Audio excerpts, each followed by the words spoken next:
airnya jernih, air di Pejagalan itu untuk diminum bagus. Merupakan gedung hiburan yang paling megah.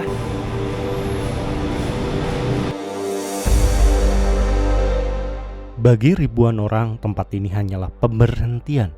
Namun 100 tahun lalu, rel ini adalah urat nadi. Di sini, ribuan serdadu turun dari gerbong membawa mimpi kekuasaan di atas tanah yang mereka sebut Cimahi.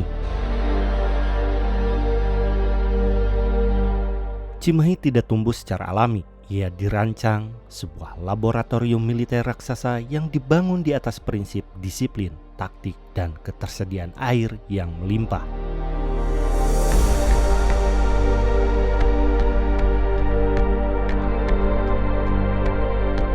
Lalu apa yang tersisa hari ini? Apakah Cimahi masih sebuah garnisun atau ia telah bertransformasi menjadi sesuatu yang sama sekali baru? Mari kita telusuri jejak yang tertimbun aspal kota ini.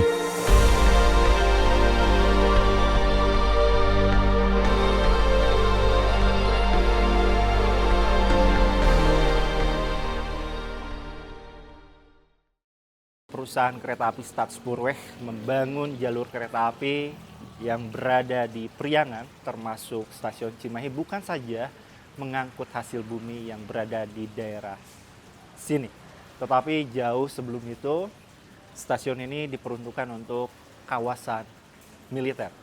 Maka dari stasiun ini banyak akses-akses yang strategis yang menghubungkan antar bangunan. Salah satunya adalah rumah sakit Military Hospital, kemudian ransum, penyediaan logistik, sampai tempat untuk berlatih para tentara.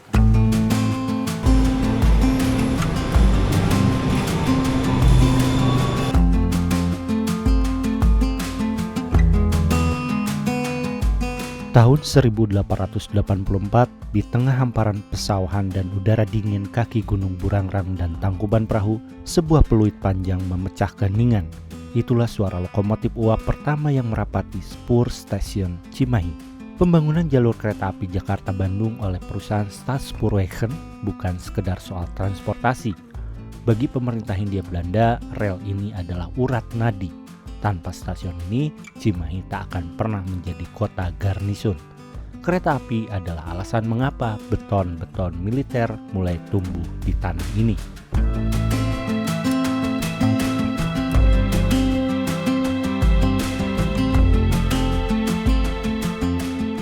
Nah teman-teman, sekarang saya berada di area amplasement.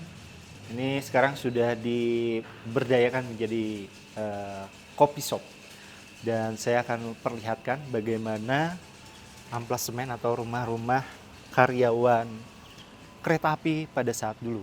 Ini ornamennya masih bergaya lama, Eropa Indis, dan sangat berdekatan dengan stasiunnya. Bahkan saya melihat rumah dinas dari kepala stasiunnya masih berdiri kokoh sampai sekarang.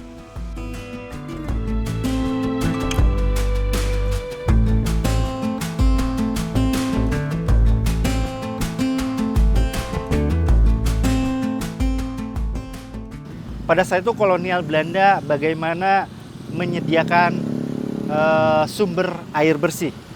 Dan termasuk di belakang saya ini merupakan tandon air untuk kebutuhan kereta api uap, di mana tandon air ini masih berdiri kokoh walaupun menara-menara air yang berada di Cimahi sebagian sudah hilang, tapi menara air inilah menjadi saksi bisu bagaimana pengelolaan air bersih pada saat itu dikelola dengan baik. Sumber air bersih yang berada di Cimahi dihasilkan dari Situ Lembang. Rail Fair, ya, penggemar kereta api. Ini dari mana? Dari Cimahi. Dari Cimahi, Cipageran. Ya. Ini apa yang disukai dari kereta api? Karena dari dulu sejak waktu masih kecil suka ada kereta banget.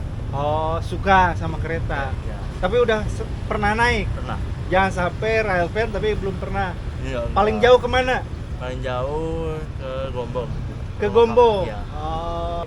Kira-kira sekarang kereta api apa yang mau masuk atau keluar dari stasiun Cimahi? Kayaknya habis itu di antara lokal Bandung Raya atau nggak feeder dulu. Oh, antara feeder atau Komuter Bandung Raya. atau komuter. Ya. Feeder atau komuter. Ini orang-orang rail fan ini pasti pada tahu. Teman-teman luar biasa ya, penggemar kereta api itu. Ya bahkan ada beberapa yang di Nagreg itu sampai menginap di pegunungan untuk mendapatkan momen kereta api meliuk. Wah, ini salut. Oke, sukses ya.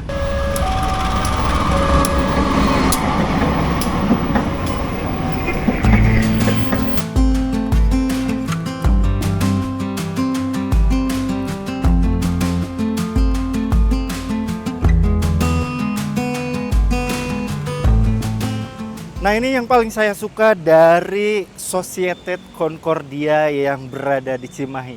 Gedung ini merupakan gedung hiburan yang paling megah menurut saya yang berada di area Jawa Barat setelah Gedung Merdeka. Gedung ini menjadi salah satu berkumpulnya tentara Kenil dalam meluangkan waktu setelah digembleng kemiliteran full mungkin 1 minggu.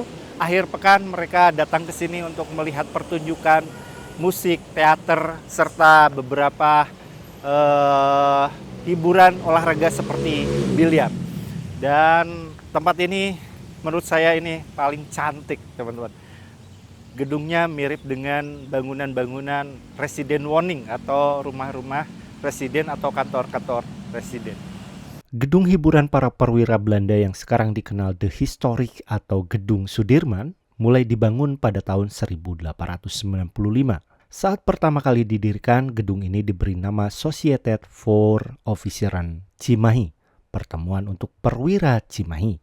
Sesuai namanya, gedung ini bersifat eksklusif, hanya perwira tinggi dan tamu-tamu terhormat yang boleh masuk ke sini untuk berdansa, bermain biliar, menonton pertunjukan musik, atau sekedar minum wine. Pembangunan gedung ini dilakukan sekitar 11 tahun setelah stasiun Cimahi beroperasi.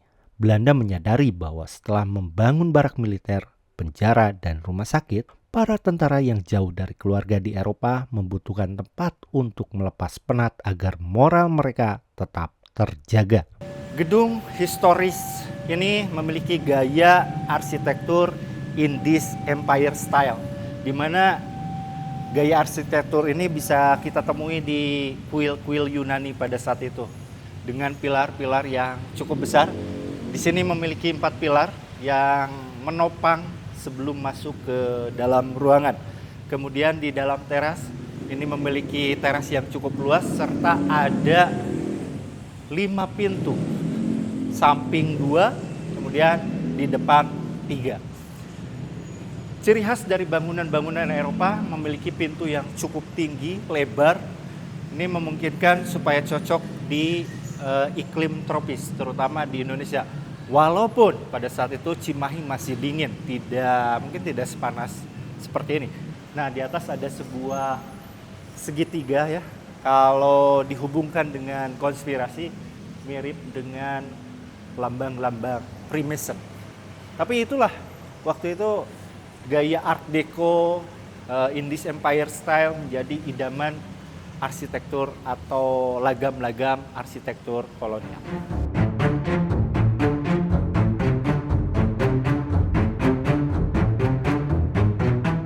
Setiap pasukan besar membutuhkan perlindungan, bukan hanya dari peluru, tapi juga dari maut yang tak kasat mata, yaitu penyakit tropis. Pada tahun 1887, hanya berjarak 3 tahun setelah kereta api pertama tiba, pemerintah Hindia Belanda memancangkan tiang-tiang kokoh di atas tanah seluas 14 hektar ini. Diberi nama Militair Hospital Cimahi. Bangunan ini dirancang sebagai benteng medis tercanggih di Jawa Barat. Ia bukan sekedar rumah sakit sipil, ia adalah bagian vital dari mesin perang Koninkrijk Nederland Indies Leger. Perhatikan koridor-koridor panjang ini. Arsitek Belanda membangunnya dengan visi yang melampaui zaman. Atap-atap tinggi dan jendela besar yang berjajar bukan tanpa alasan. Di era sebelum antibiotik ditemukan, cahaya matahari dan sirkulasi udara adalah obat utama. Selama puluhan tahun, gedung ini hanya mengenal bahasa Belanda dan derap sepatu bot perwira. Namun dinding-dinding bata ini menyimpan rahasia tentang transisi besar sebelum ia berganti nama menjadi Dustira untuk menghormati sang pahlawan medis Indonesia. Tempat ini adalah saksi betapa mahalnya harga sebuah kesehatan di tengah ambisi kekuasaan kolonial. Bangunan vital yang berada di sekitar stasiun Cimahi salah satunya adalah Military Hospital. Bangunan ini didirikan tahun 1887 setelah penjara Poncol yang sudah saya bahas kemarin.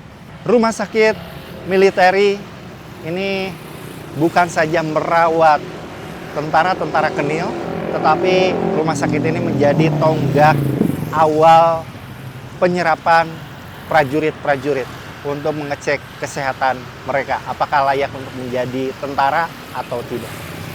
Bangunannya cukup megah dan perlu diketahui teman-teman, ini adalah rumah sakit ketiga tertua yang berada di Indonesia setelah RSPAD dan RSCM. Lihat saja bangunannya mirip sekali dengan sekolah dokter Jawa waktu itu.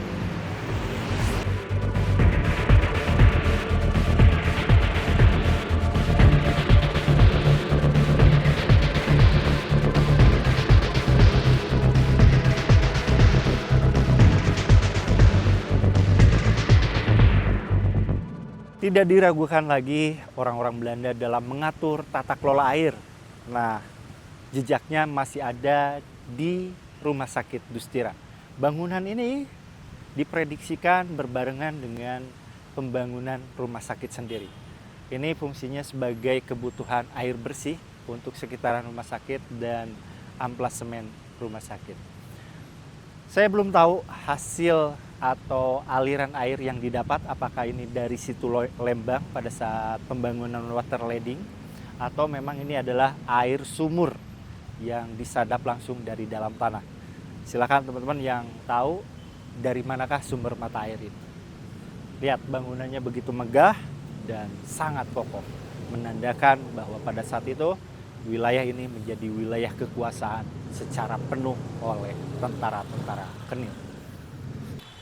Nah teman-teman, tentunya di setiap rumah sakit pada saat itu ada rumah duka atau kamar mayat, di mana kamar mayat ini adalah sebagai ruangan untuk menampung pasien yang meninggal dunia di sini, kemudian nanti keluarga akan menjemput. Kamar mayat ini merupakan salah satu kamar mayat yang dimiliki oleh Military Hospital. Memiliki dua kamar mayat, satu di sini dan satu di area dalam. Kamar mayat yang berada di dalam saya tidak bisa masuk karena harus ada izin khusus untuk masuk ke sana.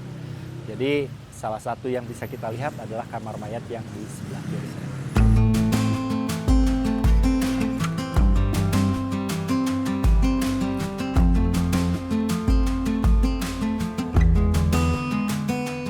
Selain bangunan-bangunan penting di sekitaran stasiun Cimahi, di area Garnison Cimahi kita akan menemukan jejak dari rumah-rumah perwira yang pertama berdiri di sini.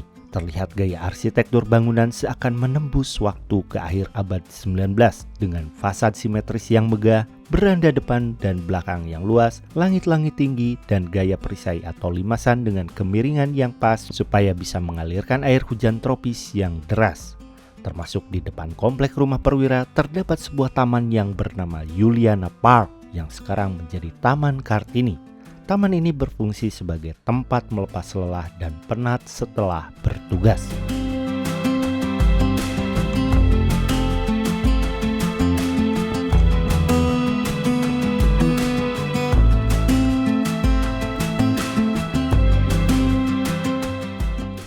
Bangunan pendukung yang sangat penting selanjutnya adalah rumah pemotongan hewan atau abattoir.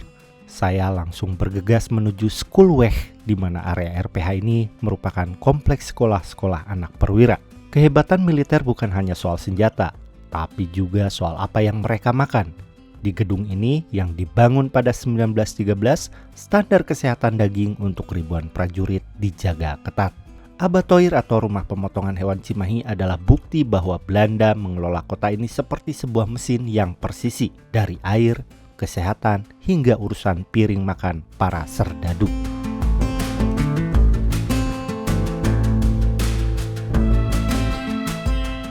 teman-teman, sebelum MBG hadir, zaman Belanda sudah ada rumah pemotongan hewan atau abattoir. Rumah pemotongan hewan ini memiliki 2 lantai.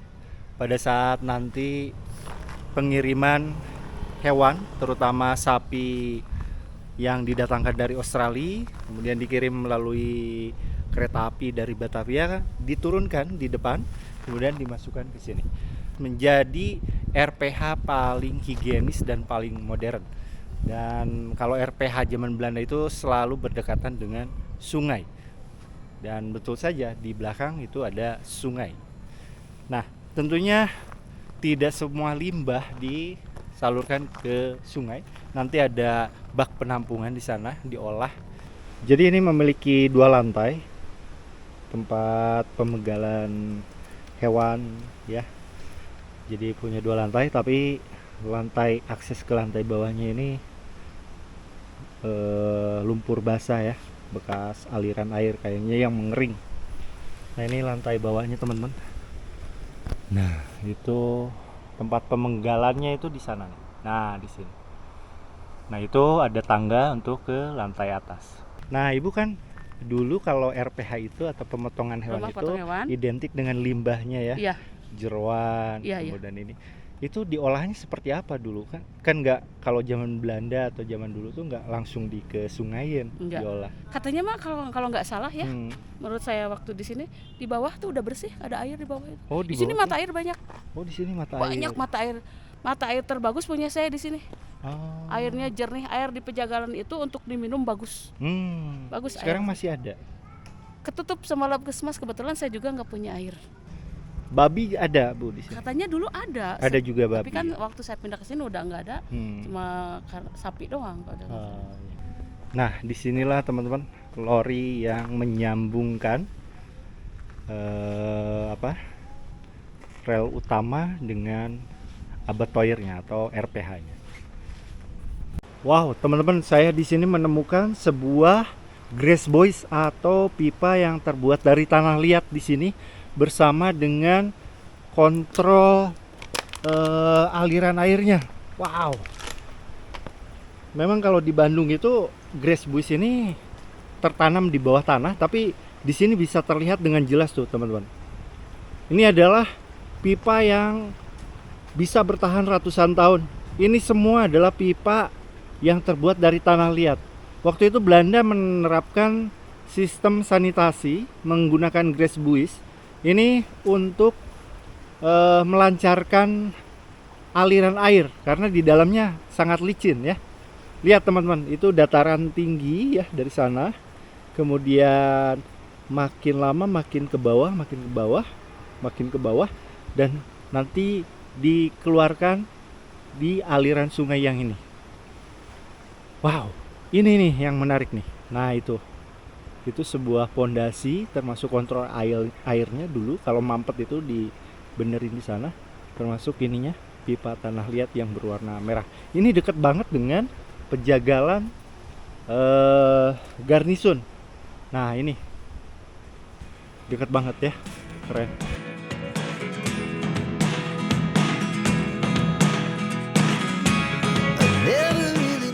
Cimahi bukan sekedar kota yang tumbuh secara alami, ia adalah mahakarya arsitektur militer yang lengkap. Di sini, Belanda membangun sebuah ekosistem, dari rel kereta sebagai pintu masuknya, menara air sebagai napasnya, hingga rumah-rumah perwira bergaya Indies Empire sebagai simbol kewibawaannya.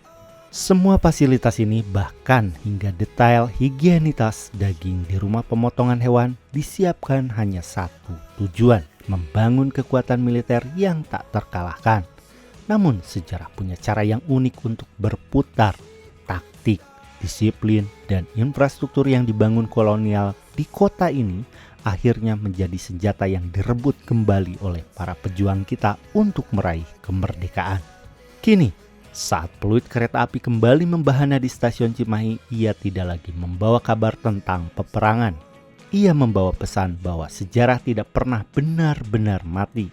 Ia terus hidup di balik dinding-dinding bata merah, di sela-sela pilar megah, dan di setiap tetes air yang mengalir di kota ini. Sebab Bangsa yang besar adalah bangsa yang tidak pernah lupa pada jejak yang ditinggalkan di masa lalu.